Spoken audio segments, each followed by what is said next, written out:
It's Padres versus Red Sox here in the third inning, and starting pitcher Michael King is going to give up this double to Alex Bregman, and then he's actually going to come out of the game. He is just coming back from an injury, so he's on a pitch count. So he's out of the game in the third inning, and reliever Wandy Peralta is coming in. And Peralta immediately gives up this single to Jarren Duran. Alex Bregman holds at third base, which I think that's a pretty good call. So now it's first and third with no outs. Next up is Trevor Story, who's going to hit the ball right back to Peralta. Peralta flags it. He catches Bregman off third, and he's going to get into a rundown here, but Bregman does a good job, and he allows the runners to move up to second and third. You can see he goes out of the base path there, so he's out, but the other two runners are able to advance, so that's not a bad result for the Red Sox. Now it is second and third with one out. Masataka Yoshida coming up, and now suddenly there's a lot of pointing. People are pointing, the umpires are coming in, and here comes Duran. He's going to come home to score. What the heck just happened? Did Machado have the ball there? So what we have here is a balk. So we don't have great camera angles of this, but we can see Manny Machado is involved in the rundown here. He's going to give up the ball,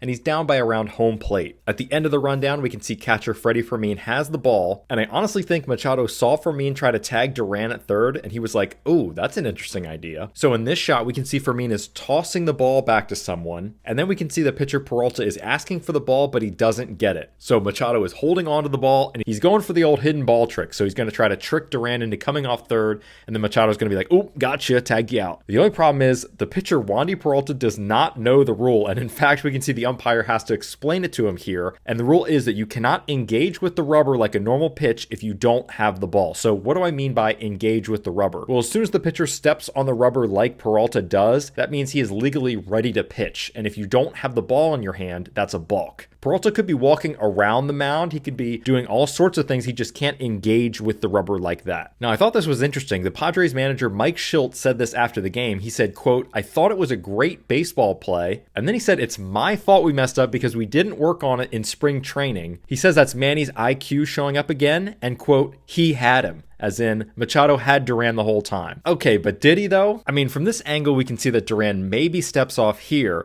but then he immediately steps back on when Machado tries to tag him. And that's the only time Machado tried to tag him in this whole sequence. And then here we can see Peralta steps on the rubber and Duran points it out. He saw it the whole time. So I'm not saying the hidden ball trick is not worth a try, but pretty clearly Machado did not have Duran, as Schultz said. So, and to make matters even worse, that moves Story up to third, and then Story's gonna come home on this little dribbler on the next at bat. So this interesting idea ended up spiraling into two big runs in this inning.